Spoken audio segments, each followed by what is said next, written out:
Kita tanyakan informasi lebih lanjut mengenai kasus kematian Prada Luki Namo pada jurnalis Kompas TV Citos Natun di Kupang, Nusa Tenggara Timur. Citos, selamat pagi. 20 personel TNI Angkatan Darat jadi tersangka kasus kematian Prada Luki. Ini banyak sekali yang terlibat. Bagaimana peranan mereka dalam kasus ini dari informasi yang Anda dapatkan?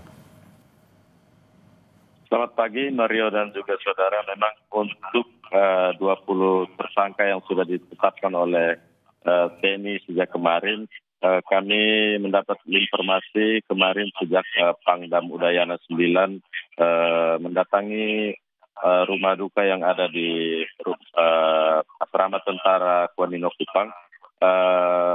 Pangdam Udayana menyebut bahwa memang 20 orang ini sebelumnya TNI telah menetapkan 4 tersangka terlebih dahulu, di mana para tersangka ini merupakan bintara dan juga tamtama TNI Angkatan Darat. Dan pada kemarin Pangdam menyebut bahwa memang dari hasil pemeriksaan dan investigasi yang dilakukan oleh tim investigasi, para tersangka ini bertambah menjadi 16.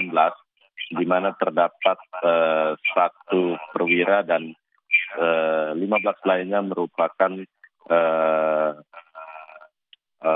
para anggota yang lulus dari jalur tamtama dan bintara. Dan sampai saat ini memang Mario, kami masih terus menunggu informasi yang disampaikan oleh TNI terkait motif dan juga peran dari ke-20 tersangka ini.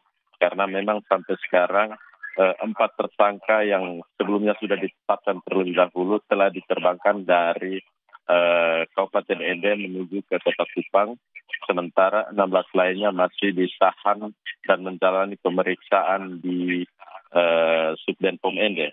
Dan sampai saat ini memang meski motif dan juga peran dari 20 tersangka ini belum dijelaskan secara rinci oleh TNI, namun TNI telah menetapkan 5 pasal yang memang menjerat 20 tersangka ini, di mana 4 pasal dari KUHP, yakni pasal 170, pasal 351, pasal 354, dan pasal 131.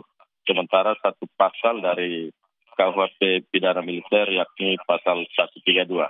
Nah, memang sampai saat ini TNI belum menjelaskan secara rinci apa peran dan motifnya yang dilakukan oleh para tersangka ini sehingga menyebabkan Prada Luki Namo meninggal pada tanggal 6 Agustus kemarin. Dan kami sampai saat ini masih menunggu konfirmasi pasti dari pihak TNI sendiri agar dapat melakukan konfirmasi ataupun informasi kepada publik dan juga kepada keluarga, karena memang keluarga menuntut agar kasus ini dibuka secara terang benderang di hadapan publik sehingga keluarga mendapat keadilan. Begitu, Mario. Oke Citos, ini pertanyaan berikutnya setelah penetapan tersangka yang ingin orang ketahui, proses hukum apa yang selanjutnya akan dilakukan kepada mereka?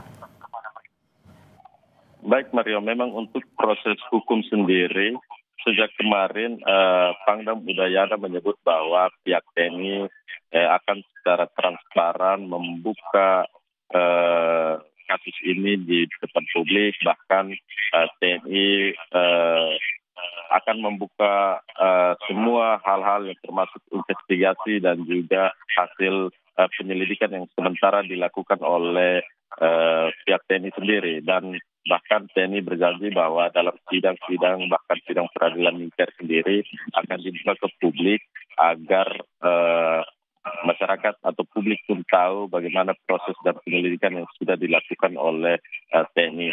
Sementara untuk hukuman sendiri tadi kami sudah menyebut bahwa sudah ada 5 pasal yang sudah ditetapkan oleh pihak TNI sendiri, dan dari 5 pasal ini hukumannya berbeda-beda tergantung sebagaimana peran dan juga motif yang sudah didapat atau dicari dari pihak tim investigasi yang memang sudah dibentuk sejak tanggal 6 kemarin.